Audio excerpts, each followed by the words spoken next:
Praise the Lord. This is the day the Lord hath made. We shall rejoice and be glad in it. Pastor Joseph here, December 18th, the year of our Lord Jesus Christ, 2020, with a live exclusive production, The Demise of the Qur'an in 2020. We've got a wonderful program for you lined up, and we have two expert guests. Our first expert guest I want to introduce is someone who has been on our programs in the past, but it's been a while. Brother Don Deal, are you with us? I am with you, Pastor Joseph. So good to be back again. I thought for a while that my journey might take me in different directions, but when I got the email that asked me to be on today, I was very, very happy to come back. I miss you guys, and I especially miss the Middle Eastern food of the Detroit area. Well, praise the Lord, and we pray for an end to this Chinese virus and all of that, so we can meet again and not be completely bound to Skype and StreamYard and all of these technologies. But in the meantime, we thank God for it, and we thank God that you can be with us. And you're now Director of Research and Development at Norman Geisler International Ministries. Can you tell our audience, what do you do? Well, Joseph, my duties vary depending on the situation. I research, I write, and I teach. My specific title at this time is I'm the director of the 12 Points Apologetics program for Norm Geisler International Ministries. 12 Points Apologetics is a classical apologetic system where you take someone from the point where they deny that truth can even exist, and you take them through 12 logical steps that leads to the truth of Christianity. Amen. Praise the Lord. Well, that's wonderful. Well, hopefully soon we're going to be joined by Dr. J. Smith. But before we do, perhaps Brother Don. Oh, there he is, Dr. J. Smith. Welcome, brother. How are you? Praise the Lord. So glad. Just in time. 9 o'clock tonight. I've got the wrong hours, so sorry I'm a little late. You came on at exactly the right time. I was just wanting to introduce you, and now that you're here, I can. I think our viewers are well familiar with Dr. J. Smith. He has been on a lot of our programs, and I think at the cutting edge of research and study in Islam, the Qur'an especially, and the emerging research in the recent years that is well, should we say, deconstructing the traditional view, or at least that which the Muslims put forth of the holy, perfect, inspired Quran that has only have one Arabic version that has been kept and guarded by Allah. Dr. Smith, would you like to say anything else by way of introduction? No, I think you've done a good job. Thanks so much, Moses. Well, thank God for you and for both of you. And I've been looking forward to our program tonight. I know many are. So, Dr. Smith, this idea, the demise of the Quran in 2020, some might say this is a rather grandiose claim. Can you kind of give us a synopsis of the overarching argument that can bring forth such a claim before we get into the details? Yeah, I think to understand that, you need to know what the claims are to begin with, what the claims about the Quran are. And of course, I assume that everybody that's watching knows what Muslims have said about the Quran. The book, this is it right here, this little blue book that seems insignificant and small, yet for every Muslim, this is an internal revelation. This is a uncreated book.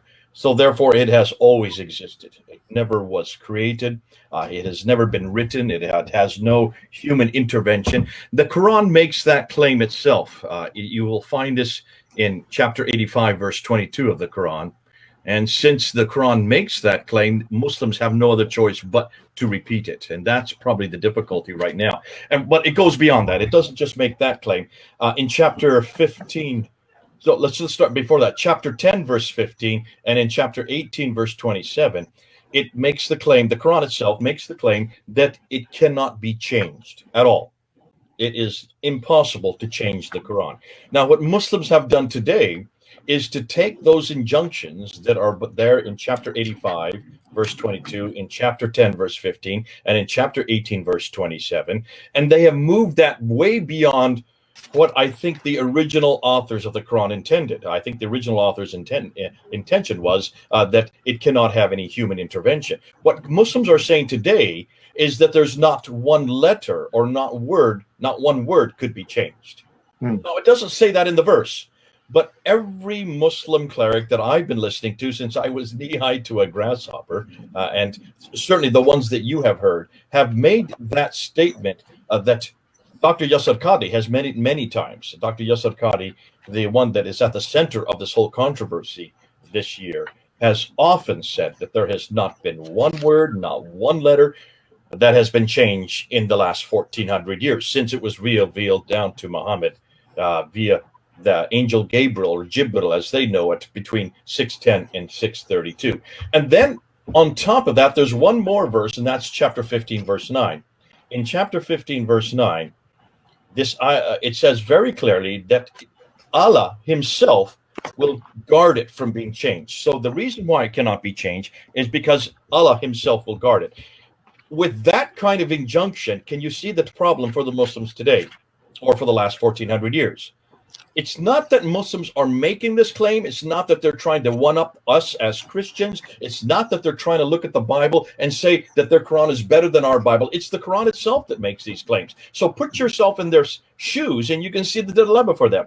Thank God our Bible doesn't make that kind of claim. There is no such thing in the Bible that says that this is a uncreated book, or that this has been eternal, or this book is eternally preserved on some tablets that are in heaven. No Christian would even think to say that, because the Bible doesn't say that.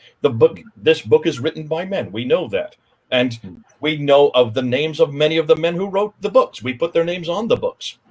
So that notion that there is something that is eternal, unchanged, and that God protects it. Now that we would agree with, because that's called inspiration. Inspired by God is totally different than protected or guarded by God, so that there is not one word or letter changed. Listen, when men write letters or write books, you would expect that there should be changes, as it's been copied from generation to generation to generation. And that's why biblical text, we have biblical textual criticism.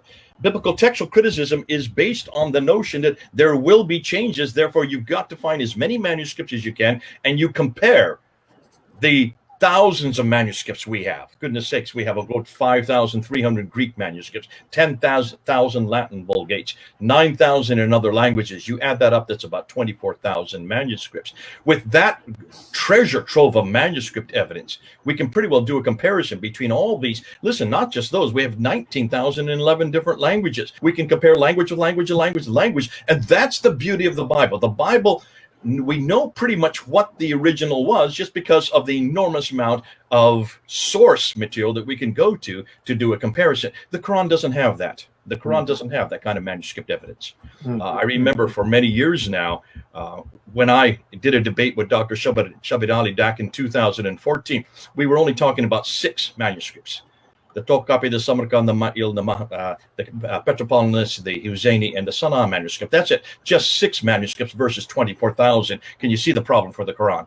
But this idea of immutability, this idea of unchangeability, this idea of preservation, that God would preserve his text from any words, from any letters, from being changed, is an indictment against Islam and against the Quran. Because while you can make that claim, and they have been making it, and listen, I've had to deal with this claim for almost 40 years. 40 years, this has always been thrown at me, that, we don't, unlike you Christians, we have the originals. Unlike you Christians, ours has never been corrupted. Unlike you Christians, we only have one text. Unlike you Christians, every text, every Quran, doesn't matter where you are in the world, every Quran is exactly the same, and it all fits and follows this book right here.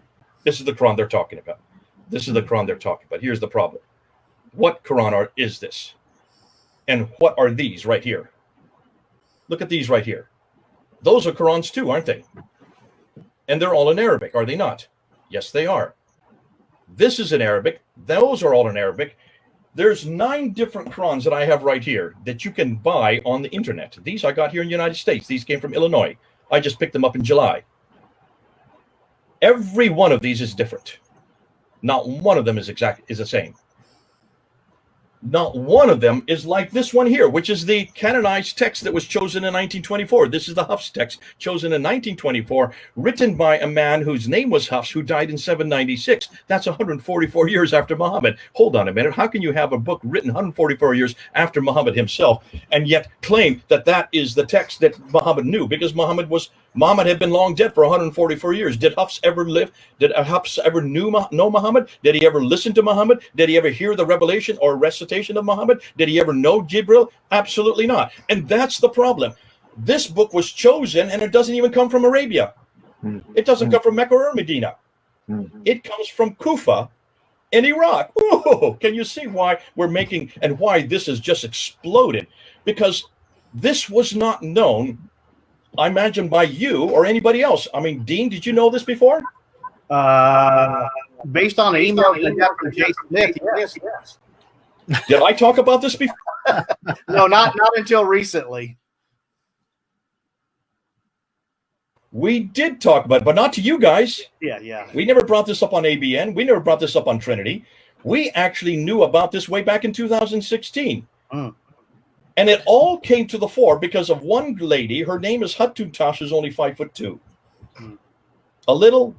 A minuscule lady named who is 5'2", whose name is Hatun Tash. Have you heard that name before?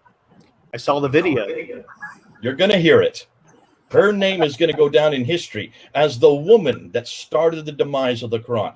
And the reason why is because she was brought up a Muslim all her life. She is the daughter of an imam. She is one of a Turkish citizen. She grew up in Istanbul. She has always been told that there is only one Quran. She has always been told by her father, who is a well-known imam there in Iraq, that there is no difference between the Quran we have in the hand today and that which was revealed to Muhammad and that which exists in heaven and that which was canonized by Uthman in 652.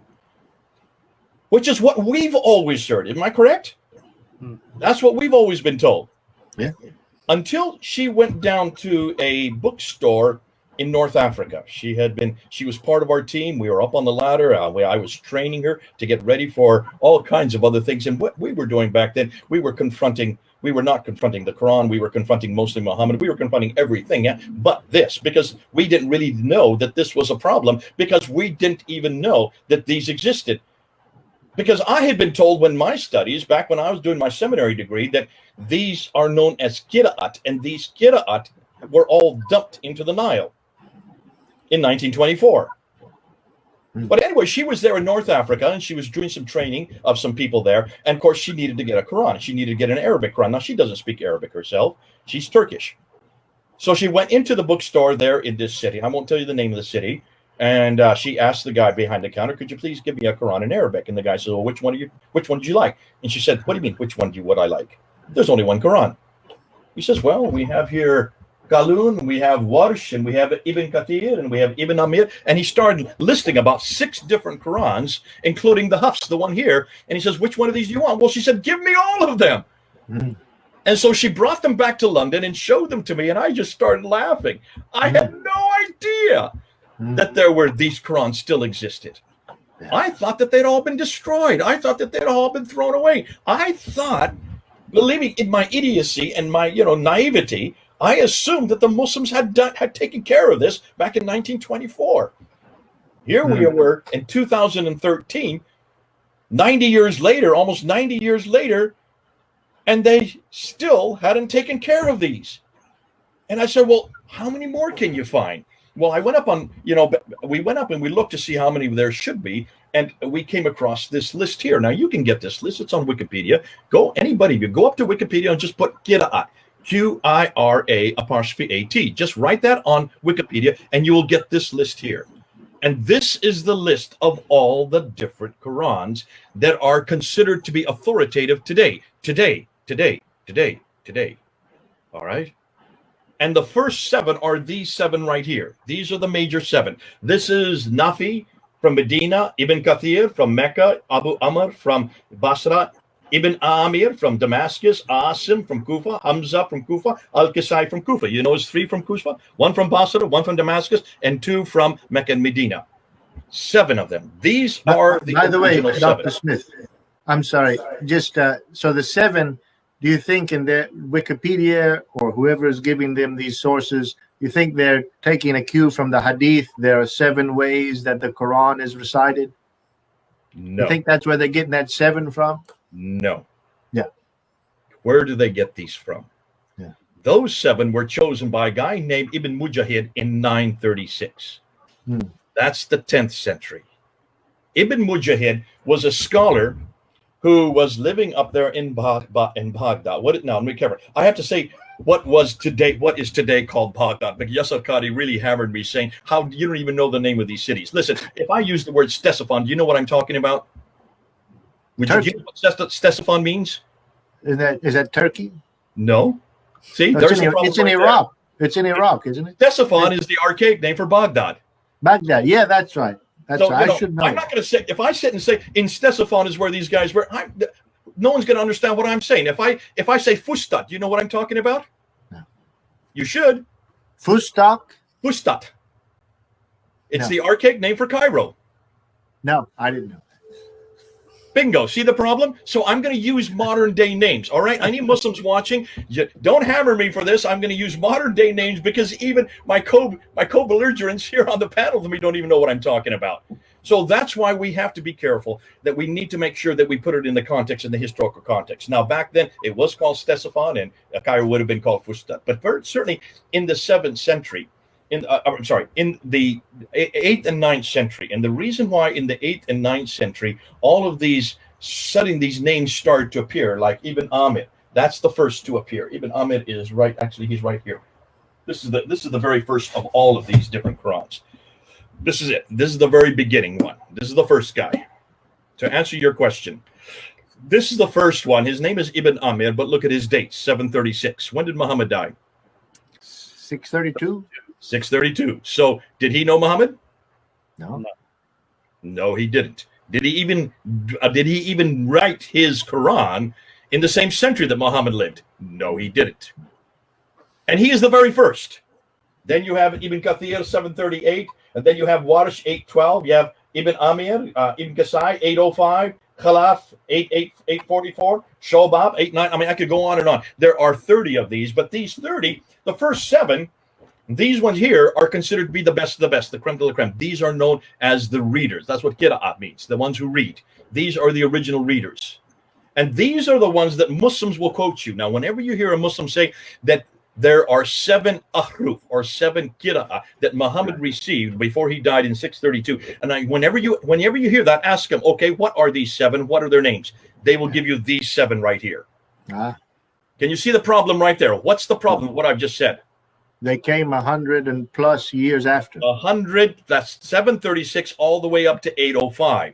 That's the 8th and 9th century. None of these guys were living at the time Muhammad. None of these these dialects, as they call them, existed at the time of Muhammad. So can you see that's the lie that Islam has been perpetrating, and it's lie after lie after lie. And that's why we caught them out, because after Hatun went around and started collecting these, she came up with 26 of these.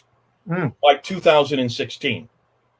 In 2016, we decided to take them down to Speaker's Corner to show the whole world. And I remember at that time, I was going to go down there, and I didn't really want to take them. I didn't really think they're that important, because being the person that I am, I thought, listen, this is nothing more than dots and vowels. That's all we're talking about. 5 dots, 3 vowels. That's it. You're just talking about where you put those 5 dots and where you put those 3 vowels. And these 5 dots and 3 vowels didn't exist in the 7th century when supposedly the Quran revealed. They didn't exist even in the early 8th century when all the earliest manuscripts were being written, like the Topkapi, Samarkand, Ma'il, and all these others. These don't have dots in them. They don't have dots throughout. There are a few dots here and there that have been added at a later date, but not when they were first written. And so you can understand that if you don't have dots and vowels, you only have 16 letters. You only have 16 letters in the Arabic alphabet, or what you know as the razm, the consonantal text. So you have a problem, because with just one little smiley face like this, that could be 5 different letters. One dot above it would. Now, just a moment, Dr. Smith, just for clarity. Are you saying then that the differences in some of these are purely in the diacritical marks, or are they in the actual consonants themselves, or both? These are only to do with diacritical marks. Okay, because I have heard that there is at least a couple differences in some of these, in some consonants, very small. That's a whole different argument. Okay, all right. Don't even bring that argument. That's this argument here. That's this matter. That we're not talking about this tonight. Okay, okay, got it. We've not even got into the consonantal argument. Okay.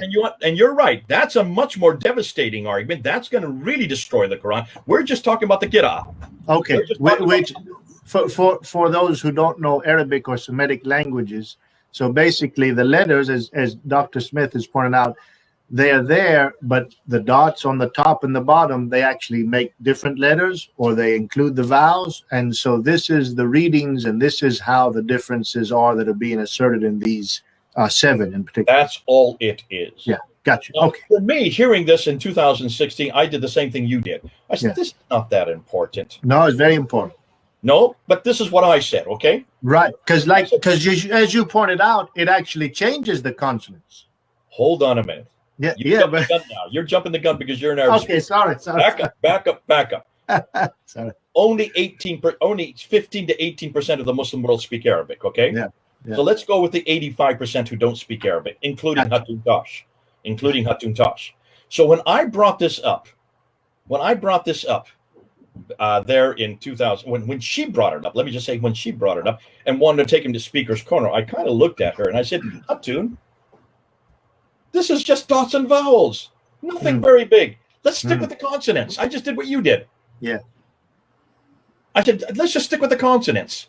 Yeah. That's much more damaging because that's the rizm. That's the consonantal text. And if you change that, and if you have differences in that, that does change the meaning substantially. She says, Jay, take your academic hat off. Stop talking like an American. You have no idea. Now, Joseph, you're Arabic speaking, right? I am, but I'm not fluent. But I do speak, read, write Arabic. Yes. What's your background? What's your hair? Where are you? Iraqi. I'm half Iraqi and half American. Okay. I'm a hybrid. You're a hybrid. Okay, but you. We'll get to you in a bit because you are actually what this is all about. Okay. Okay, it's good. You're gonna like the Quran, a hybrid. Nah, it gets even worse than that. A hybrid means just 2. We're going to see what Yasser Qadi said, because talk about hybrid, it goes way beyond hybrid. But so I talked to her and I said, Hatun, who cares? This is not, they're just going to throw it back in our face and say these are nothing more than differences that happened in the 8th, 9th, and 10th century as they were trying to put it together. They were trying to add these dots. Then once you add dots, you can have all kinds of combinations and recombinations. You're going to come up with all kinds of differences. And she looked at me and says, you have no idea how stupid you are. She says, you're not thinking this through. Every Muslim has been told there is only one Quran. Yeah. Every Muslim has been told there is not one word, not one letter different. Right. Every Muslim has been told if there was one word or one letter, that means man has interfered. Man has intervened. It no longer is preserved. It no longer is inimitable. It no longer can be eternal. It no longer can be uncreated. And more than that, you are now saying that Allah cannot control his own word and that Allah is unable to guard it. That's what we need to show the world, she said. That's what we need to show the world. So I was skeptical when I took these down to Speaker's Corner. I was really kind of skeptical. We did it. She needed my voice because I've got a loud voice. And so we got up on the ladder and we held them up. Tuk, tuk, tuk, tuk, tuk, tuk, tuk. And boy, did we get a reaction. You can go see it. I mean, it's up on Fender Films. Go up and take a look.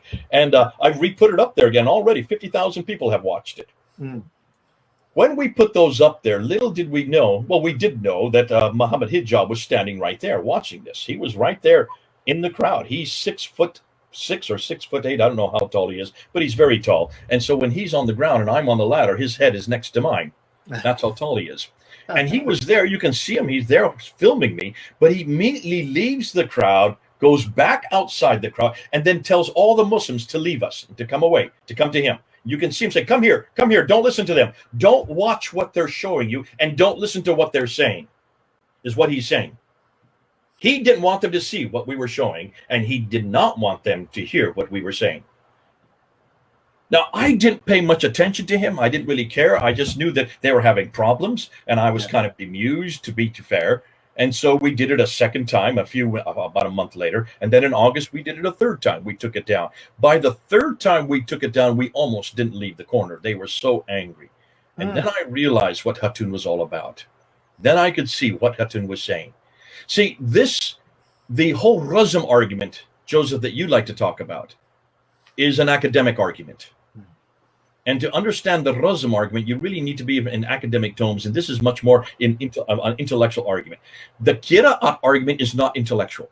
There's nothing academic about it. It is as it hits the whole fiber of every Muslim. It's at the base of it's at the very foundation of their beliefs, because it suggests that God's holy word is no longer God's, it is man's. Which we don't have a problem with as Christians. Yeah. This is not our argument. We never would even, for us, it's laughable that this is even a problem.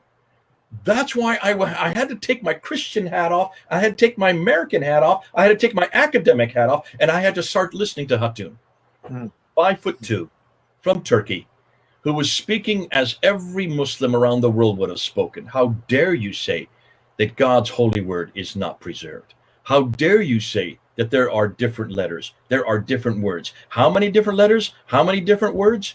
The team in London has now found 93,000 differences.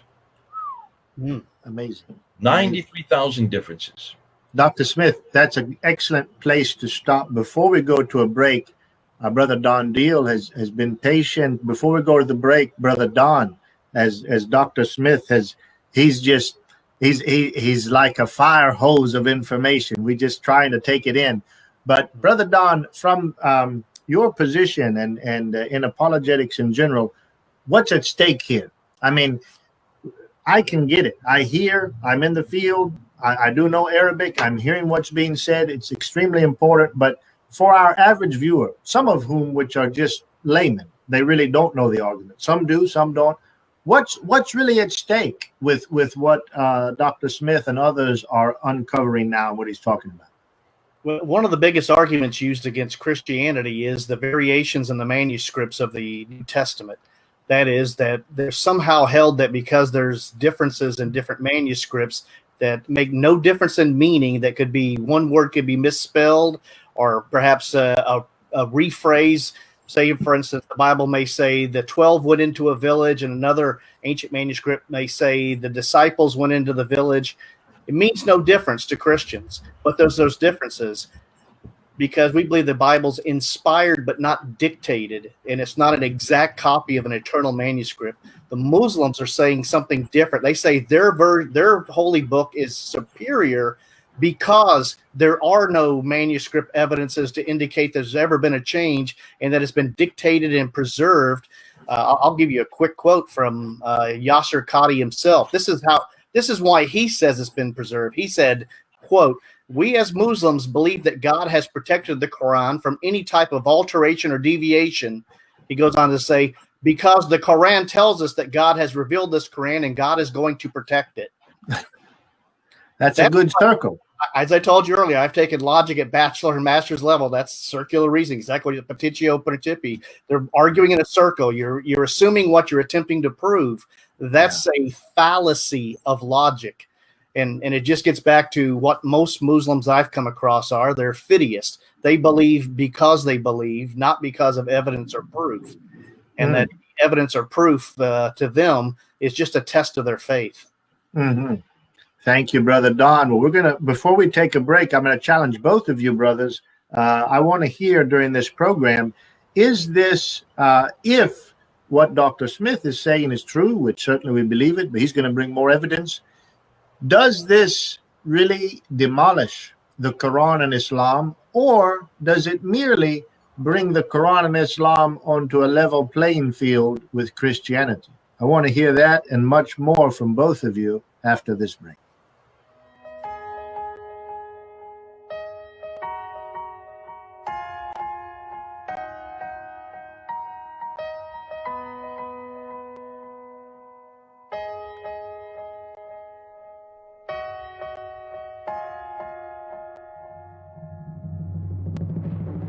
like to support ABN's ministry, you can give us a call at 248-416-1300, or you can visit our website at www.abnsat.com. ABN appreciates your support and donations.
Praise the Lord and welcome back to our program, The Demise of the Qur'an in 2020. I'm your host, Pastor Joseph, along with Dr. J. Smith, as well as Brother Don Deal. And we are thanking God that we're able to preach the gospel of Christ and also hold it up as a bright and shining light against the Qur'an, which we as Christians do not believe is inspired of God. But admittedly, even by Dr. Smith, we've made a disadvantage in the debate.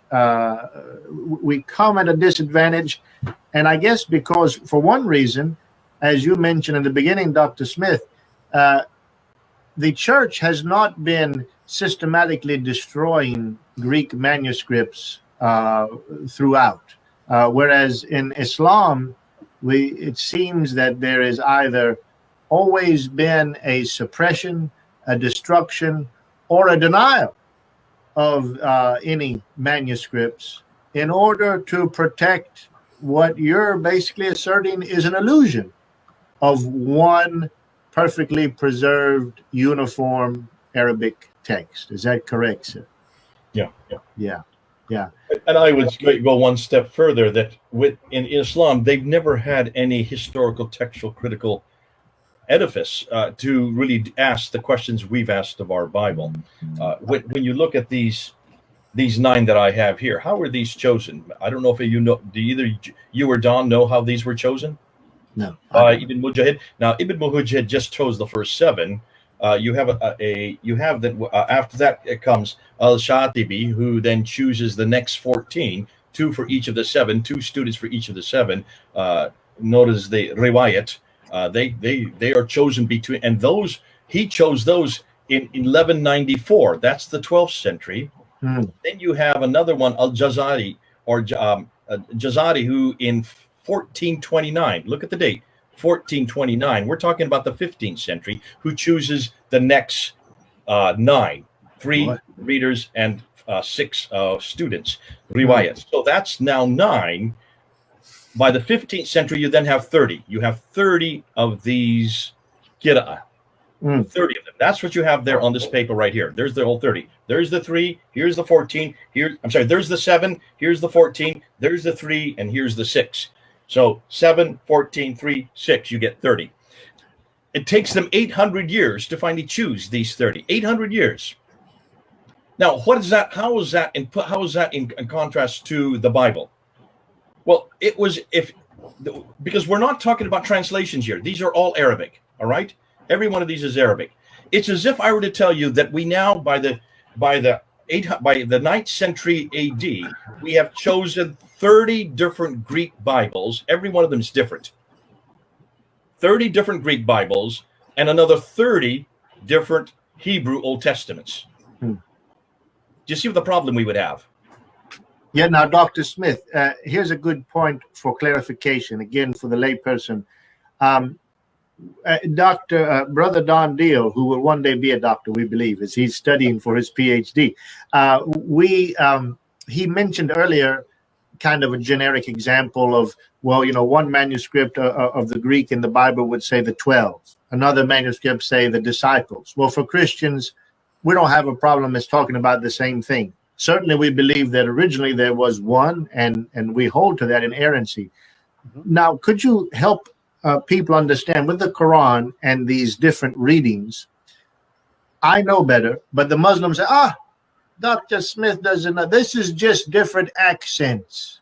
Now, can you give our people perhaps maybe an example? How much does this change? Does this actually change any meaning of any verses of the Quran? Could you give us an example? I could give you just between these two right here, the two most popular ones. These are the two most popular. Let's say these two right here. This is the Hafs, the Warsh, and the Hafs. Yeah. There are 5,000 differences just between these two in every case. Now, when we went down in Speaker's Corner and we actually held them up and showed them, we didn't just stop by holding them up. We also went and showed slide after slide after slide. I had 70 that I could have showed. Slide showing the Hafs versus the Warsh, the Hafs versus the Qalun, the Hafs versus Kasai, the Hafs versus Al-Duri. The Hafs always against everybody else. Yeah, I had 70 that we had there at Speaker's Corner, and we were showing them. The Muslims were grabbing them from our hands and trying to rip them up. Fortunately, we had put sellotape on them so they couldn't tear them. They had never heard them, and we were showing that these were absolutely, in every case, they changed the meaning. In some cases, they changed the practices. In some cases, they changed the doctrine. In almost every case, but that's not the problem. No one's asking. So you're asking like a Christian, does this change the doctrine? Right. Is it disciples or is it the 12 that go up in the upper room? That's the one that Don was talking about, where they went up to the upper room. Did the 12 go to the upper room or did the disciples go to the upper room? Who cares as a Christian? Muslims would never admit that. Yeah. You can't even have a letter difference because that means that there's human intervention. So as a Christian, we say, well, does it change the meaning? Listen, no Muslim would have asked that question. Right. That's why Hatun gets it much better than you and I get it. Yeah. I would suggest, listen, who cares? Because I'm a Christian, I'm looking through Christian eyes. I would want to make sure that they don't change the meaning or the doctrine or the practice. Sure. But any Muslim, and that's why Yusuf Qadi was so shocked when Muhammad Hijab held out his hand there in that interview on June 8th and says, I'm going to give you a blank piece of paper and I want you to tell me which one are you going to write here? On a blank piece of Musaf. He said Musaf. What are you going to write? Is it going to be Qalun? Is it going to be Hafs? Is it going to be Warsh? Is it going to be Kasai? Which one? Is it going to be Al-Duri? And look at Al-Qadi's reaction. Do not ask me this question. Sorry, just Al-Qadi. You do not ask me this question. We do not talk about this in public. That's right. Yeah. Especially not on camera. And Muhammad Hijab, who had been in the crowd 4 years earlier and was calling all the Muslims to come to him, now was going to the world authority on this very issue. The one person that should know the answer, the one person who got his PhD at Yale University in 1995 on this very issue. And his reaction was, do not ask me this question. And then he went on to say, this is the most difficult question for Muslim scholars in the last 1,000 years. And Muhammad Hijab says, wait a minute. This should be easy. Yeah. This should be easy. He finally said to Muhammad Hijab, is this what gave you the crisis of faith back at Yale University in 1995? No. I didn't have a crisis of faith. I had a crisis of knowledge, he said. He said, I am absolutely preserved that the Quran is the word of God. I am absolutely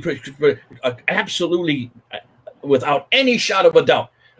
There has been no change, not one letter, not one word. I know that Allah can guard his word. He went into what I call the Islamic dance. He started going into this mantra where they just say the same thing that they have always been saying since they were 8 years old. The first time they heard it, they just repeat it. I am absolutely, please don't change my mind. My mind's already made up, is what he was saying. Well, Dr. Smith, can they? Started clapping. And I said, this is what we see every Muslim say. Yeah. And then he said something that was fascinating. He said, when Muhammad Hijab said, well, wait a minute, this should be easy to answer. And he turns to Muhammad Hijab and he says, you in the East, you have holes in your narrative. Ooh, there are holes in the narrative, in the standard narrative, which is your narrative. But see, I live in the West.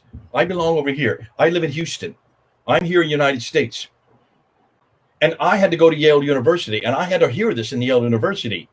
It didn't bother my faith, but it certainly bothered my knowledge, because he said, we in Islam, we have a respect for the Quran. And we only go so far. And then he says we have a red line. So it was an imaginary red line beyond which we don't go. There are certain questions you just don't ask of the Quran. But at Yale University, there are no red lines. You can ask any question you want. That's the tradition we come from. Yale University is based on biblical textual criticism. In Yale University, or any university here in the United States, where do you think textual criticism, where do you think it was grown? How do you think it got matured? On the Bible. Where do you think source criticism got matured? On the Bible. Where do you think redacted criticism was matured? On the Bible. Every one of what we know as historical criticism has done all their work, basically weren't introduced or invented on the Bible. They were matured on the Bible. And that's why we have Yale universities and Harvard universities and all kinds of other universities. Why do you think so many people come to the United States to go to our universities? Why is it that they are the best in the world? Because we do not have red lines. We do not have questions you can't ask about the Bible. You can ask any question you want of the Bible. Why do you think you have this program? Why do you think you invite people like me on board? So that we can ask everything of the Bible and demand the same thing of the Quran. And the very things that we are asking of the Quran have already been asked by Wellhausen back in 1800s. He asked the same thing of the Old Testament. He said, how can we listen to a man named Moses, who there was probably no writing at the time of 1400 BC? He said very clearly that there are different authors. There couldn't be just one author, because you have the JEDP, the documentary hypothesis he introduced. Now, someone's just putting up a sign here that the Shia Muslims don't accept the other qira'ats, they accept Hafs only. I'm an Arabic speaker. Be careful. Be careful. It's not a Shia. This is not a Shia-Sunni divide. The Hafs is only accepted since 1924. I'm sure he is an Arab speaker, but you need to make sure that you source what you've just said there. There's no difference between the Shia and the Sunni on this argument. This argument was put together, was created, was canonized in its latest form. But remember, there have been 5 canonizations of the Quran. This is number 5 in 1924. You had the first one in 652 with Uthman. You had the second one with Ibn Mujahid in 936. You had the third one with Al-Shatibi in 1194, and then you had the fourth one with Al-Jaziri in 1529, and then you had the fifth one, which would be the one that was in Cairo by Muhammad ibn Ali Husseini al-Haddad. He was the one that canonized the Hafs text for both Shiites and Sunnis. There's not a difference in Shiite and Sunni as to what Quran they're using today. But why is it that book is used today now all over the world? It's not just because of one man named Muhammad ibn al-Husseini al-Haddad, who comes from Al-Azhar University there in Cairo. That was only for Cairo that he canonized it, for only one city. In 1936, it was then enlarged for all of Egypt, but it was King Fahd himself there in Saudi Arabia, who in 1985, so we're just talking about 35 years ago, in 1985, who canonized it for the whole world, Shiites and Sunnis together. So it's only 35 years old. And now that means, Joseph, you and I and Don are all older than this Quran. Can you understand the problem there? So, yeah. But beyond that, can you see the difficulty? Getting back to the question that I asked about 10 minutes ago, how did they choose these? Well, let me ask you this, Joseph, Don, how would you choose if you were suddenly a manuscript was plopped into your office, right? If the manuscript was plopped into your office, brand new manuscript that was in Greek, what would you do if it was put on your desk? What's the first thing you would do? Brother Don. Language expert, because though I've studied Greek at a basic level in seminary, I'm not an expert. I would not know how to read it properly. Or I would get a thesaurus or a dictionary language dictionary and look up the words and attempt a basic understanding, but I would have no idea. No. Back up, Don. Forget about that. What's the first thing you would do?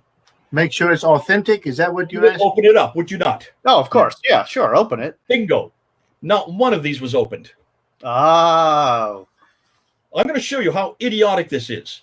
The first thing you would do if you were a biblical textual criticist is you would open up and read the script, right? Right.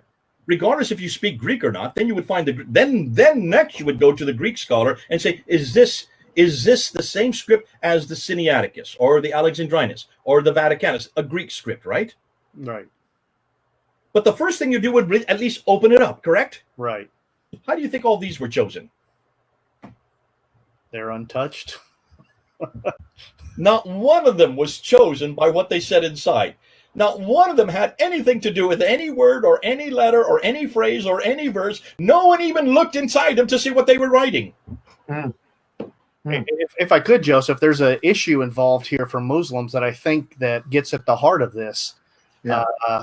In the Qur'an, in the second surah, first verses, it says, the revelation of the book, that is this Qur'an, in which there is no doubt, is from the Lord of all that exist.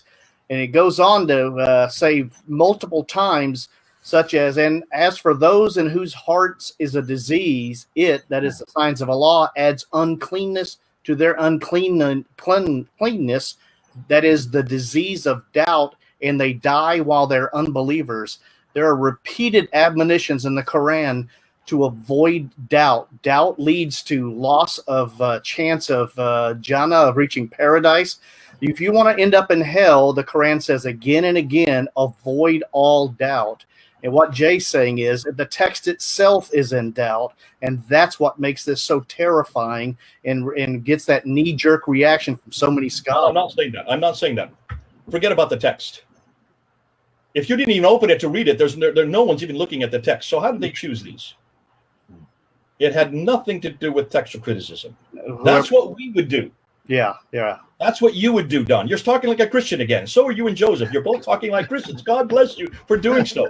Because for you, it's just logical that if you have a new manuscript or you have a new Bible that's going to be a Bible in 736 or 738 or 770 or 780, whatever these are coming, when Ibn Mujahid decided to choose those first 7, you would have thought he would have opened the books and looked and read them and to see if they were the same as that which had preceded them, right? Yeah. He did nothing of the sort. Why didn't he do that? Is the next question. You open a can of worms. You don't need to. No, that's not it. No. You have to have something to be a standard to be able to compare it to, right? Oh, I see. Sure. Yeah, you don't know what's wrong unless you know what's right. Bingo. You have to have a standard to begin with. What standard was there? There was no standard. That's the can of worms. That is a huge can of worms. I see where you're going. So how did he choose the 7? How did he choose Nafi? And how did he choose Ibn Kathir and Ibn Amr, Abu Amr, Ibn Amir, and Asim, and Hamza al-Qasai? Now, see, I didn't know this answer. So don't be upset that you don't know this answer. I didn't know this answer in June either. I had no idea. This all has been researched by a doctor, a student, a professor that's come out of Harvard University named Dr. Shadi Nasser. Are you familiar with that name? Yes. Dr. Shadi Nasser, he got his PhD on the Qira'at. He did his PhD at Harvard University. He's now teaching at Cambridge University, and he is the one that is exposing all of this to the whole world. And so we're taking and all he is doing is going back to the original sources. He's going back to he's not going to the 7th century, which is interesting because nothing's there in the 7th century. That in and of itself is telling. Hey, Jay, 10th, 11th, 12th, up until the 15th century. If you don't mind, Jay, I'll read a extended excerpt from something Shadi Nasser has written about this that covers exactly what you're talking about. This is a quote from him. He says that this idea that the Quran was preserved word for word, he said, you don't find this kind of opinion in the classical sources. The idea that the Quran is protected word for word, it is something that is used for the masses. It is not based on any academic research, Western or Muslim scholar, because they do know that when you say that they do know that we have many because let me say that again, because they do know that when you say that they do know that we have that's when we have many problems and inconsistencies. That is, he says that there's no way to determine what the Quran says because there's different varieties of it, different versions of it, and there's no certainty on any of it, which gets back to Yasser Qadi's problem with Muhammad Hijab. Can you write on this paper the Quran? And the answer is that's a problem for scholars, because for the masses, they believe absolutely that we know exactly what the Quran says, that what they're reading is what Muhammad told his followers, that Allah told Jibril, Jibril told Muhammad, Muhammad told his followers, and they wrote on bones or pieces of skin. They believe this is word for word, letter for letter, what he said, but there's no way to know. Well, Brother Don, thank you for bringing that up, and we're about to go to our next break. But before we do, I want to ask Dr. J. Smith, do Muslims have the luxury of simply falling back to an argument more similar to ours and say, well, yes, okay, there's all these Kira, but we have the original was in fact inspired. We have enough to pretty much know what it was, and so this doesn't really affect the authority of the original. If the earliest one they have is 736, and it doesn't even come from the century Muhammad lived, then how are they going to make that claim? Well, of course, they could turn on us, and yeah, I mean, I think we have manuscripts from the 1st century, but that's debated. And so they can say, oh, well, you know, at best, the first biblical manuscript you have is from more than 100 years later.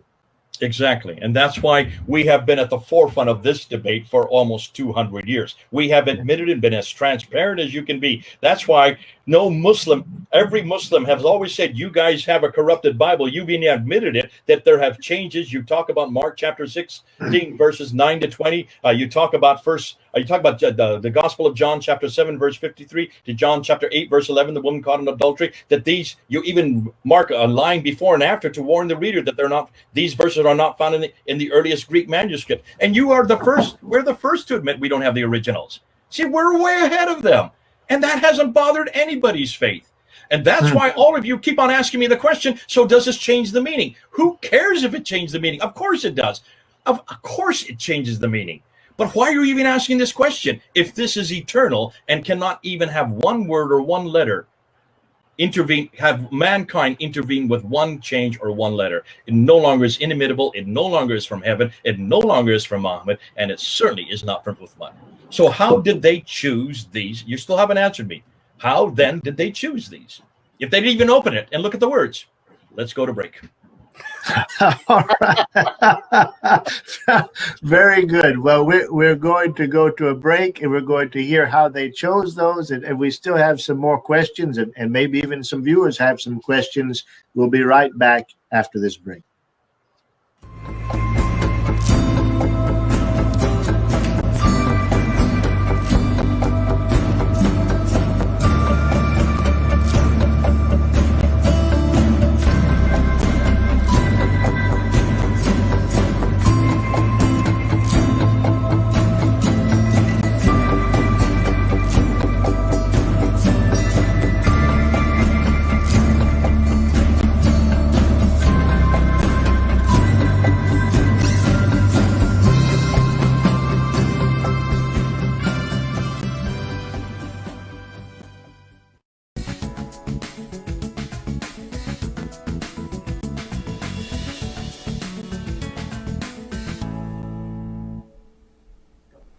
Thank you so much for watching the Trinity Channel and ABN SAT. I'm an Assyrian American Christian activist. My name is Nurain Anwea, and I'm here today to tell you that we truly need your help here at the Trinity Channel. What I see in the Trinity Channel is a very unique characteristic from all the channels that I have interviewed with. The Trinity Channel and ABN SAT has a wonderful characteristic of really truly not only caring for Christianity but humanity all over the world. And we truly together have to keep them working and have to keep them alive to spread the truth of the world issues and the Christian religion and the Islamic religion and all different types of current events that they do on a daily basis. The team here is amazing and they truly need your support. If you can please go to www.trinitychannel.com, or you can also call them 248-416 1300 for more information. And there's also another way that you can actually contribute to this amazing channel by downloading the ABN SAT application in the Apple Store. Thank you so much for watching ABN SAT and the Trinity channel, and we truly appreciate your support because we truly together need to keep amazing channels like this one alive and active.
Praise the Lord and welcome back to our program. We are live, Mubashir in the flesh. That's right, here with the demise of the Qur'an in 2020, Dr. J. Smith, as well as Brother Don Deal, and you, dear viewers, watching, praying for us, and even supporting. I'm sure we thank God for you. And we have another half hour in our program. There's a lot that's going to be shared. There's a few questions that I'd like to have answered if we possibly can during this half hour. One is,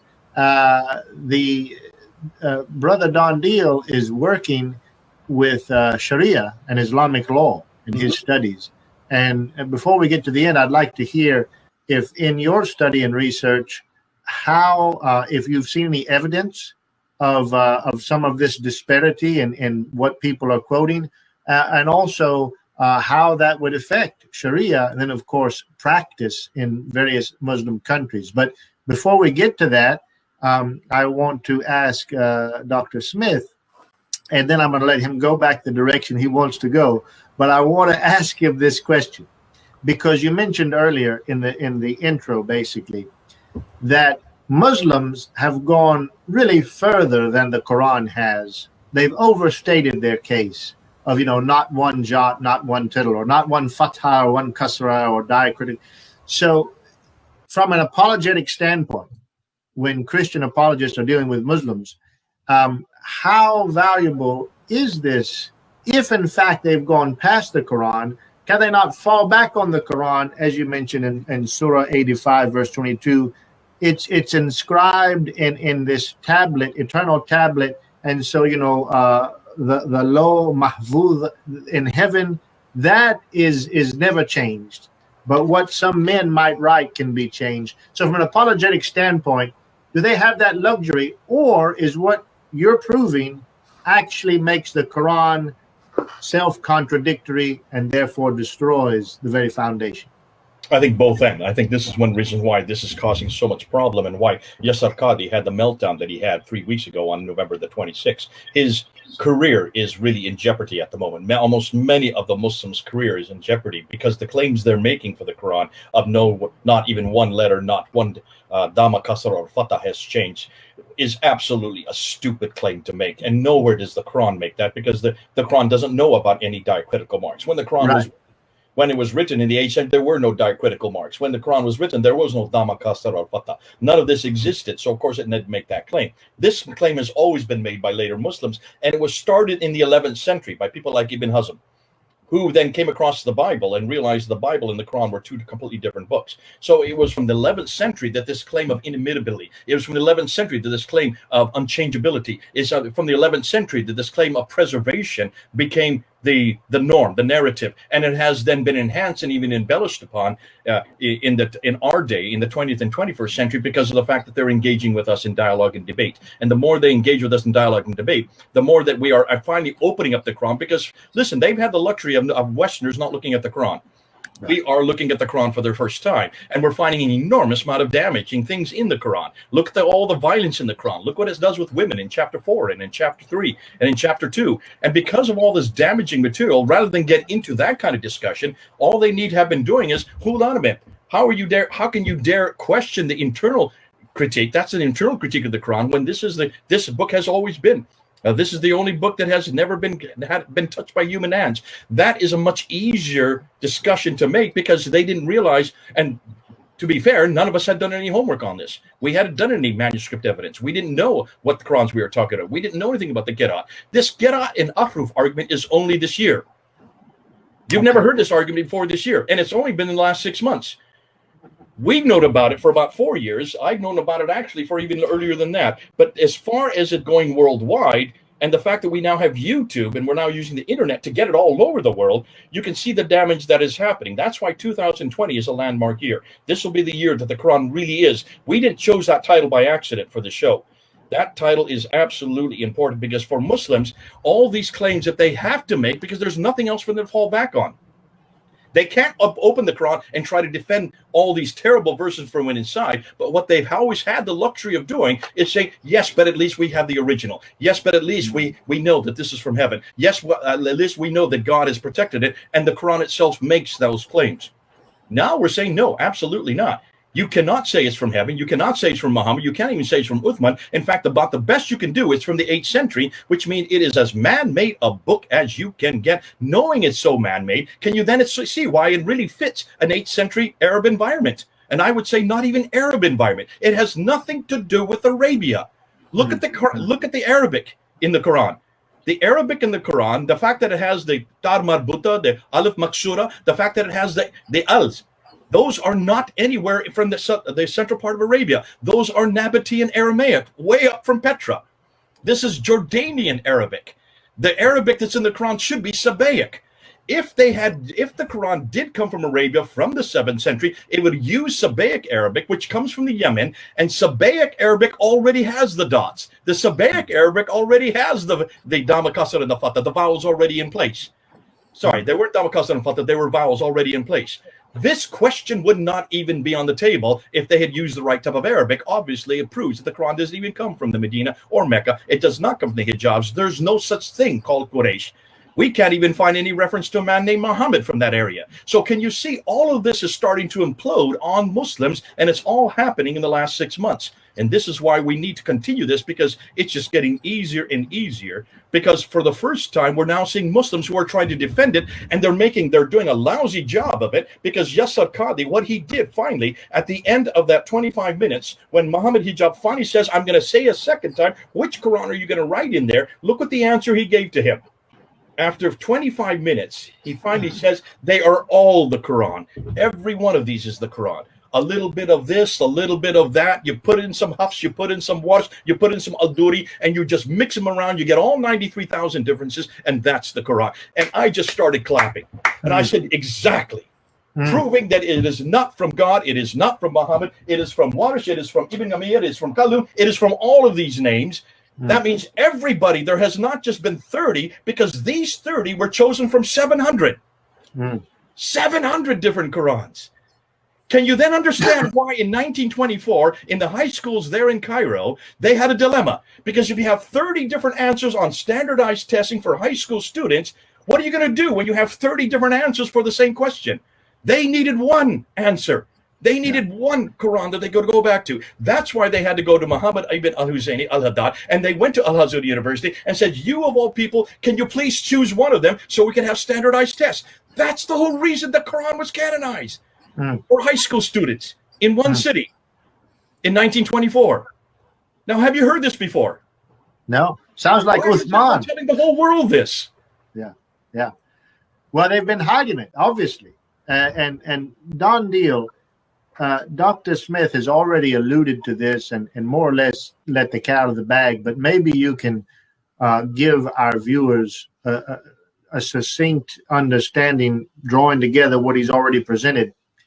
Let's say I'm a Muslim apologist and I'm hearing this, and then going back to Dr.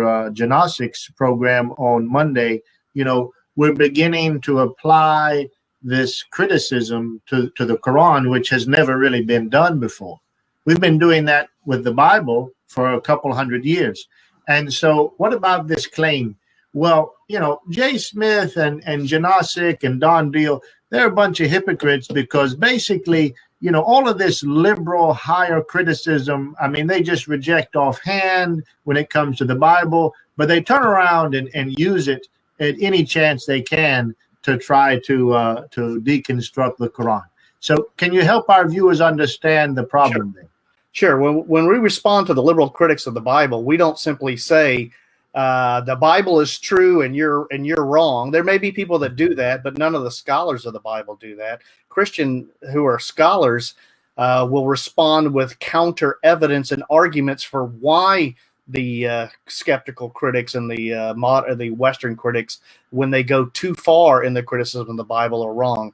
The same two people can look at the same evidence. You can look at the different manuscripts and see the slight variations. And one scholar is going to say, this proves that there's no original. And another one will say, by determining the locations and dates of when these these manuscripts originated, we can trace back the original wording of that verse or that sentence, and we can find out, we can discover through the same tools you're using and come to an understanding of the original wording of it. So two different scholars from two different backgrounds will look at the same evidence in different ways.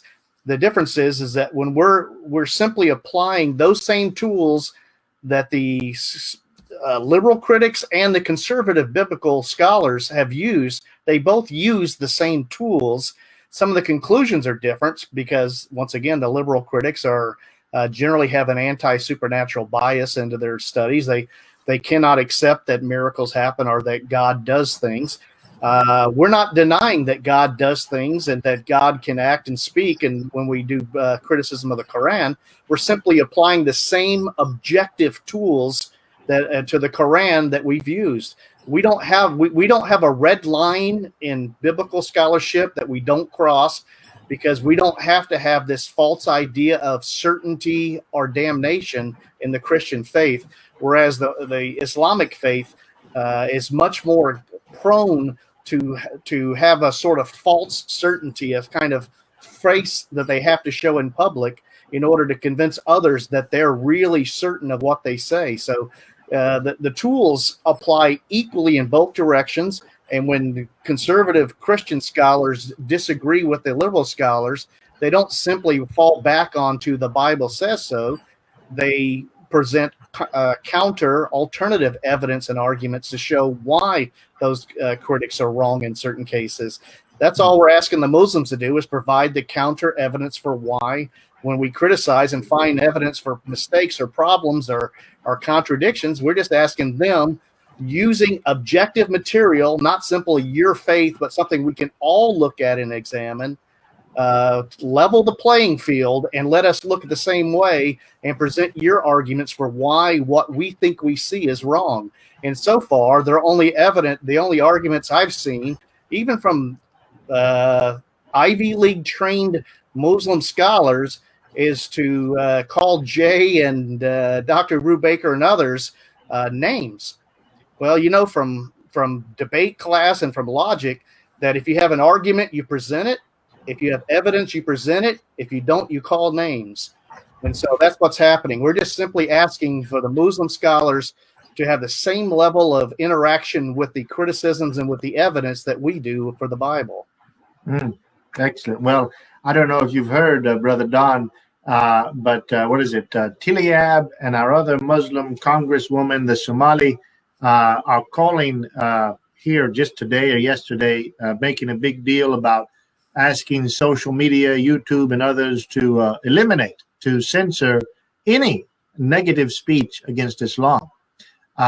Now, of course, Muslims have been calling for that quite a bit over the years. But now the fact that YouTube has chosen to really up the ante with censorship, for example, saying we're going to absolutely censor anything that says that there was fraud in the 2020 election. Yeah. I mean, that's pretty heavy-handed. So with a move like that, the cat's out of the bag. Pandora's box is open. Dr. Smith has been one of the main ones to open it, and we thank God for him. Do you all see an increase in suppression of this? Of course, how can they do it? The internet, but the social media, of course, is so powerful. Do you think that this is going to really come around to them actually actively, aggressively censoring our content? I know Dr. Smith, he's probably on YouTube a million different places. What do you guys see with this? I mean, what can the Muslims do? Obviously, they don't have an answer. Well, I was going to say, I think there's two steps that I've seen recently, which is number one, cause trouble either through rioting or threats, such that the people who are trying to prevent violence don't censor them for saying that. They censor the source of the antagonism. They say the Christian speech is bringing out violence, and therefore it needs to be censored. They're saying that what we're doing by speaking the truth is the equivalent of shouting fire in a crowded movie theater, that we're causing the problem by our speech. That's the technique by which they're attempting to censor our viewpoint. And there's actually a case for Ratio Christi, the campus apologetics ministry, is going to the Supreme Court, where a university was trying to censor them because they were inciting violence by preaching the gospel. Oh, Lord have mercy. Lord have mercy. Well, Dr. J, I know that there's much more. We only have about 20 minutes left. What would you like our people to get that you haven't already shared about this very hot topic? Well, listen, we're just scratching it, and there's not enough time in 20 minutes to unpack everything we know. I'm not going to do that. But just a bounce off from what you both are saying, let's be careful we don't get too depressed because of all this, what you're saying. Listen, right now we are not censored. So why in the world don't we use the freedoms we do have to make sure this gets out and get it out full force? I'm getting on as many channels. I'm getting on as many platforms. So far, I have not been censored, but I'll tell you why I'm not censored. I don't get censored like David Wood gets censored or Hatun Tash gets censored, because I don't mock. That's the first thing. And that's what we must be careful. Do not do mocking. Do not sit there. And for heaven's sakes, do not use material that is going to be, that would border hate speech. Don't get into that type of paradigm. Secondly, this kind of material, if it is historical criticism, if for perchance we do get censored, if we do get taken to court, let's do the same thing that Geert Wilders did when he was taken to court with his movie Fitna. He was taken to court there in Holland because he showed 5 verses from the Qur'an and showed the violence that was supported by all these 5 verses. What did he do in court? He just brought these 5 verses back into the court, and he brought experts to exegete these verses. Within 1 week, it was not he that was on trial, it was the Qur'an on trial. So make sure that we use this material even when we're being censored. Let's go back and just say, what is it they're censoring? Let's just show you again what we did before, and you get a second platform. But more than that, you'll get a much broader platform. This will bring down Islam. Islam is absolutely dependent on censorship.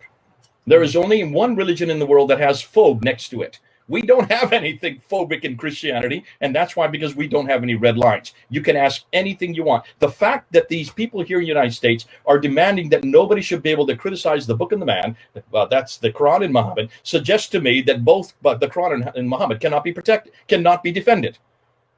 If they need that kind of defense, that you have to censor us from even critiquing it, thank God you can say anything you want about the Bible. In fact, we encourage people to criticize the Bible. And you can say anything about Jesus Christ. Criticize him left, right, and center. He's been criticized for 2,000 years. Jesus takes the criticism. The Bible has already passed every test. That's the reason why we don't even need a word like phobic. We allow everybody we don't even introduce any red lines. Now, because of that, Let's stop talking and bemoaning the fact that this is all getting bad. Let's just keep on hammering away and hammering away and hammering away. And Amen. that's the thing that we need to do. And I hope your people are listening. Please don't sit there and wring your hands. It's not that bad. And let's make sure it doesn't get any worse. Let's make sure that we get the material out there. Let's make sure that we get certainly get this information into the public sphere. And then remember that we as Christians are the only ones that really should be doing this, because we're the only ones that can have the antidote. Mm-hmm. We're the Amen. only ones that have the alternative. Amen. We are the only ones that have the answer. So why in the world aren't we therefore at the forefront of this debate? Why aren't we taking this into every platform? Why aren't we bringing this up to every Muslim we come across? And all you need to do is ask one simple question. Ask the same question Muhammad Hijab asked of Yasir Qadhi. All right? You now know that there are 30 different Qurans. Every one of them is different. Which one was in heaven? Which is the one that was sent to Muhammad? Which is the one that Uthman wrote? Which one of these? I only have 9 here. And if you don't know the answer, then don't ever tell me again that there is only one Quran. Just stop it. Don't ever say that this Quran is eternal. Just stop it. You're wasting your time. I'm not going to believe you. You haven't convinced me. And I've been waiting now, 30 years for this answer, but actually I've been waiting 6 months since the whole thing went public about it. Yeah. But what do you see how easy this has become suddenly? Do you see how easy this has become? But see, that's only the first problem with Islam. There's an even larger problem with Muhammad. We haven't even got into that one tonight. Look and see what's happened to Muhammad in 2020. That's a whole nother show. Look and see what we found with the rock inscription. 30,000 rock inscriptions we've now looked at. Look at all the coins that we have looked at from 630, 640, 650 up until 660 when Muawiyah comes to power. Look at his coins. Look at all the coins of Muawiyah, and you will notice that there are images on those coins, his images on the coin, and all the coins that he mints up in Syria in the West have crosses on them, which means he's a Christian. Muawiyah, the Umayyad Caliph, a Christian? How can you have Muawiyah a Christian? I thought he was a Muslim. And this is 30 years that he comes to power after Muhammad is dead. Yeah. And you need to look at the coins. You need to look at the inscriptions. You need to look at the Arabic that's in the Quran. And you need to look at the Qiblas of Dan Gibson's. You need to see what was happening. And almost everything that is happening in the north. Nothing is happening in Mecca and Medina at all. Proof that Islam is built on nothing more than sand. Talk about the Quran. All these Qurans only begin to appear in the 8th century. Why are there no Qurans in the 7th century? And the ones that do appear, did you notice when I kept on giving that list? All down that list. Kufa, Damascus, Basra. Only 2 of them come from Mecca and Medina of the original 7. Of the 30 that we've talked about, only 8 of them come from Mecca and Medina. Yet that is where the Qurayshi dialect was created. That is where Uthman had the Zayd ibn Thabit write the Qurayshi dialect, and then he took all the other Qurans that disagreed. These are dialectical differences, is what you said, Joseph. Let's go with that. If they're dialectical differences, how can you burn them if they're just oral? How do you burn oral dialects? You can. Bingo. You have to burn manuscripts, right? Yeah. You have to burn books. How can you have dialectical differences in Arabic without the Dhamma, the Kasar, and the Fatah? Yeah. Bingo. You can understand what I'm saying, can't you, Joseph? Don, I don't expect you to understand this, but Joseph, can you see what I'm saying? Yeah, of course. That right there shows that there's a real problem that Muslim scholars haven't yet answered. Now take that on board and see what you're going to run with that. So obviously, if this is correct, there was a man named Uthman. Listen, we can't find any reference to anybody called Abu Bakr, anybody called Umar, anybody called Uthman, or anybody called Ali from the 7th century who is a caliph. Not one reference, not one inscription refers to them. Now, Dr. Smith, real quickly, I'm not bringing this up because I believe it, but because you and I actually did a program, maybe, 2-3 years ago. You remember when this manuscript suddenly shows up in London? And Birmingham Folio. Yeah. This is from the time of Muhammad. This is from just decades from the time, maybe 20 years from the time of Muhammad. So if I'm a Muslim listening to our programs, we say, well, what about that? Doesn't that prove something? Do we have any information further on that? Or okay, let's go through that real quickly. Yeah. Joseph, what do you know about the Birmingham Folio? How big is it? Not much. I remember this, though. I remember there's no diacritical, there were diacritical marks, and I asked you if there wasn't diacritical marks in Arabic at that time, why does it have it on there? I remember that. There are no diacritical marks. It is just Razam. All right. How big is it? It's about 33 verses, just 2 folios, front and back of 2 pages, right? Okay. And what surahs do they include? 18, 19, and 20. Are there 30 verses in 18, 19, and 20? No, This is just a fraction of even 18, 19, and 20. And what are the stories in those on those 2 folios? The story of the 7 sleepers, is that Quranic? I mean, yes, it is. But is that Islamic? No, it comes before. That is from the 2nd century and the 3rd century. The story of Jacob the Lesser, is that Islamic? No, that's from the 4th century. The story of Moses, is that Islamic? No, that comes from the Bible itself. That comes from 3400 BC. Even the stories that are in those folios is nothing to do with Muhammad, nothing to do with Islam. It's all pre-Islamic. Am I correct? Well, yeah, the information, yeah. All right, now just stop. So they did carbon dating on it, and the date that they got was 568 to 645. 568 is 2 years before Muhammad was born, right? Yeah. Right. 645 is 7 years before the Quran was canonized by Uthman in 652. Do you see a problem there? Yeah, right. Right, it would be too early. Too early. And if you take the median date, which is the most accurate date, that would make it 610. What, did the Quran even exist in 610? No, that's the first of Revelation. Did these 3 chapters exist in 610? No. No, but they did possibly exist, because when you're talking about carbon dating, you're only talking about the parchment. You're talking about the material it's written on, and you're talking about the animal, because remember, these are vellum and this is parchment. These are animal skins. You're talking about when the animal died.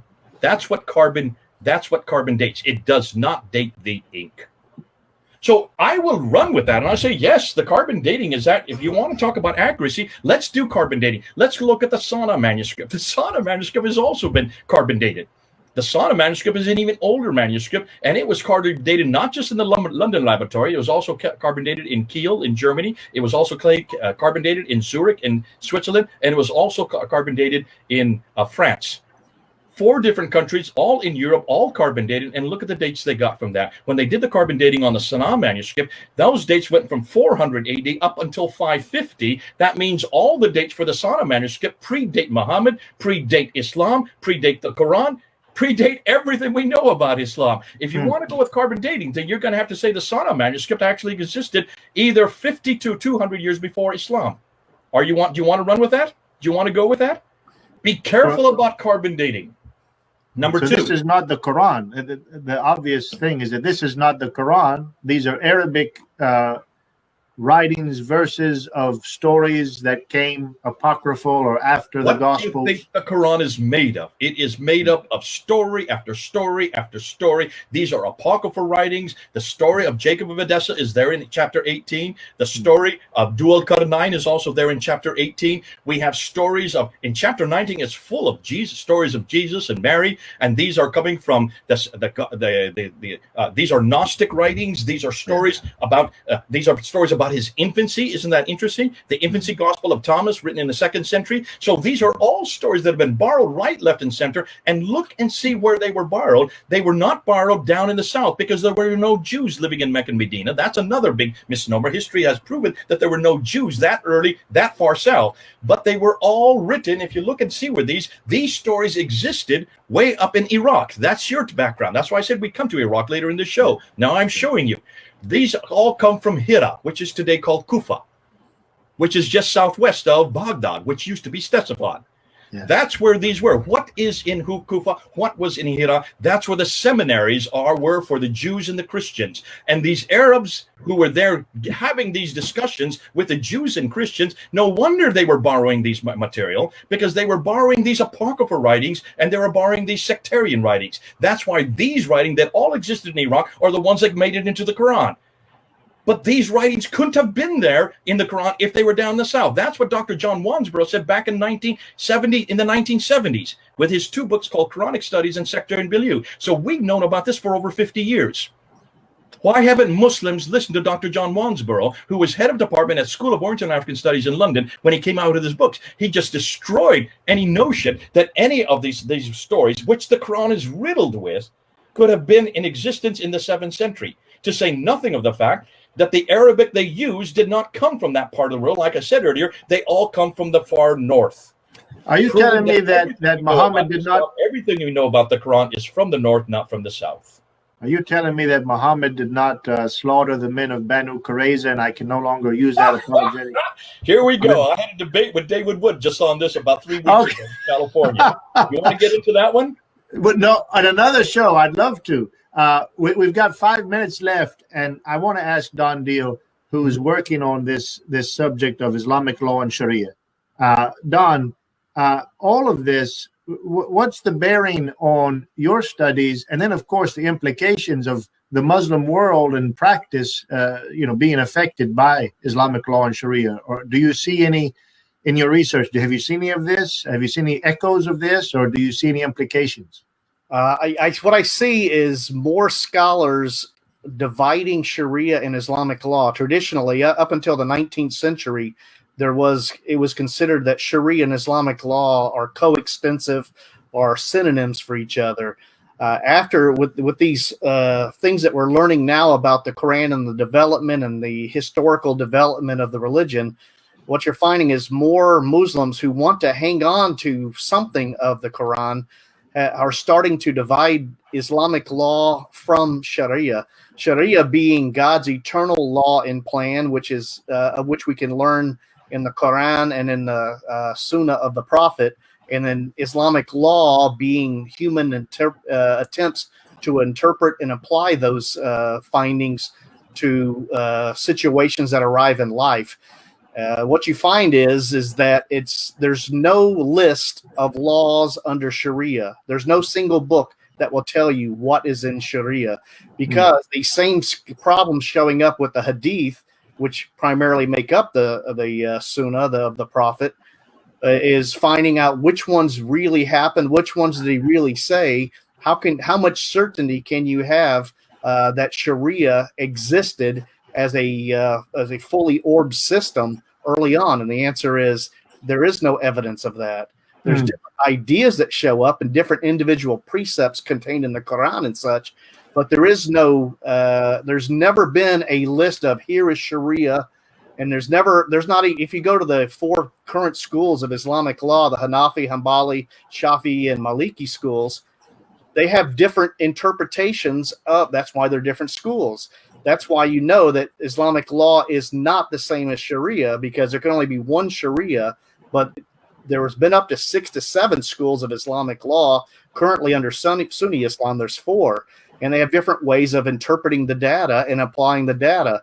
So the doubtfulness of some of the Hadith and some of the understandings of the Quran has filtered into an understanding, which is an attempt to protect the Sharia by bringing doubt to the Islamic law side, where you can change Islamic law. It's the Sharia is eternal, perfect, and uncorruptible, whereas Islamic law is man-made. It's corruptible. It's able to be changed and amended over time. And so you're seeing more scholars in the Middle East. In the West, it's been this way for a while, but more scholars in the Middle East shifting to the view that Islamic law can be changed and amended. Okay, kind of sounds like our own judges in America today with the Constitution. Dr. J. Smith, before we leave, I've been blessed by hearing your teaching this evening, as well as Brother Don. But let me just ask you before we leave here in just 2 minutes. We have some Christian lay people that just come to church. They don't know a great deal about this. They're having trouble following the argument. From all that you've said, what would be the takeaway for our average Christian who actually wants to minister to a Muslim? Can he be encouraged, or is there anything here that he could use? Or how would you encourage them in praying and sharing Christ with Muslims through these findings? Yeah, listen, before I answer that question, let me just say one thing there. I do want to say that almost all this material, there's an awful lot of new. We haven't even answered yet how they chose this. I was hoping we'd get to that. We haven't had time to do that, because I still want you to find out how they chose these 30. you're not going to be you're going to be gobsmacked when you find out. Let's do another show. Let's do another show. Another show on that. But if anybody wants to know this material, we are teaching it now in California. We have a master's degree on all of this material. We have 5 teachers, 5 professors. Dr. Janel Janazik is one of them that you had on, I think, on Monday. And if you are interested, you can either go for a master's degree. It is completely accredited now. It is a 36-unit course. You can take it for audit, or you can take it for personal improvement. For a lot of your people who don't want to get a master's degree, they just want to take this material for personal improvement. All of it is done by Zoom webinar, doing what we're doing right now. It comes right to your house. You don't even have to leave the comfort of your own office or your own library. And so we will come to you, and then, of course, it will all be done by those of us, the professors, who will be teaching you week by week by week by week by week. If you want to find out about it, you need to write info, I-N-F-O, at ves.edu. That's info at ves.edu. Now, as far as the takeaway, Joseph, I think the biggest thing here is for an awful lot of people, I don't expect them to learn everything that we've said tonight. There's too much material. Much of it probably went all over the head. What I would say to people who are the lay people who are watching this program, when you meet a Muslim now, any time that they say that the Bible has been corrupted, that the Bible does not have any of its originals, and that the Bible has been accreted, deleted, you name it, just turn right to them and say, oh, and what about your Qurans? What about your 30 official Qurans that exist today? What about the 93,000 differences that you have between these 30 Qurans? What about the fact that not one of these comes from the century that Muhammad came? And you have your originals? Can you show me where the original one is? Can you show me where is this ubiquitous Quran that Uthman suddenly created in 652 and sent to 5 cities? Where is it? Just one. Show me one manuscript that is 114 surahs that is exactly like this book, this Quran that I have in my hand today. This one here, the Hafs. Word for word, letter for letter, the same. Bingo. Look how easy that is. See how easy we made it? I never had this kind of argument. I had never had this kind of defense, even 2 years ago. Oh, even 6 months ago. In the last 6 months, we have made it easier for everybody. Because now you don't even have to prove it. You can just ask the questions. Remember, the best defense is a good offense. For the first time now, Islam has always said that we cannot argue for our scriptures because we are arguing from silence. That has always been the biggest argument. You have no originals, you have no manuscripts. The earliest manuscripts are the Sinaiticus from the 4th century. You're just arguing from silence. Now, for the first time, we're saying you're arguing from silence. Gotcha. In fact, your silence is so definitely it's breaking all the sound barriers and is causing people like Yasser Qadi to have meltdowns like he did on November 26. If the best in the world cannot even answer a blogger in front of 400,000 people what to write on that book, what to write on that empty page, that proves to me that your Quran is written by man. It is riddled with change. It has been changed and changed and changed, accreted and deleted, and finally was canonized in 1924, 96 years ago, and finally made official in 1985, which makes me older than your Quran. Now, can you see how easy it is to say that? And that's why I say for anybody who's listening, you don't even have to know Arabic to make this argument. You don't even have to look and open any of these to see the differences. We've made it as easy as possible. It's not we that have made it. It's Yasser Qadi that's made it. It's these Islamic scholars that have made it, because they have all been basically all their arguments are based on a lie. A lie that we don't have to make for the Bible. Which means now that every Muslim knows that the Quran is nothing more than man-made book full of errors, then why don't you come on home? Come on home to the Bible. The real book, the only book, which has passed every one of these tests, and it is full of truth and the relevancy of Jesus Christ in the New Testament. He is as relevant today as any day. He is as relevant today as he was the day he came to earth, and the 33 years he lived on earth. That's why come on home to Jesus Christ. Come on home to the Bible. Come on home to the gospel. That is good news. Praise the Lord. Hallelujah. The Bible has been referred to as an anvil that has wore out many a hammer. The Quran, on the other hand, is something quite different, is it not? It's sinking sand. Brother Don, Brother Dr. J. Smith, thank you so much. Thank you, dear viewers, for watching. And we hope, as Dr. J. Smith has much more to say, and I want to hear more, the truth is the truth, but I am a little disappointed that all these hadith stories that I used to use apologetically, now that might be taken out from under me. They aren't even the truth. Destroy that the next time. We'll do that next time. Until then, good night and God bless.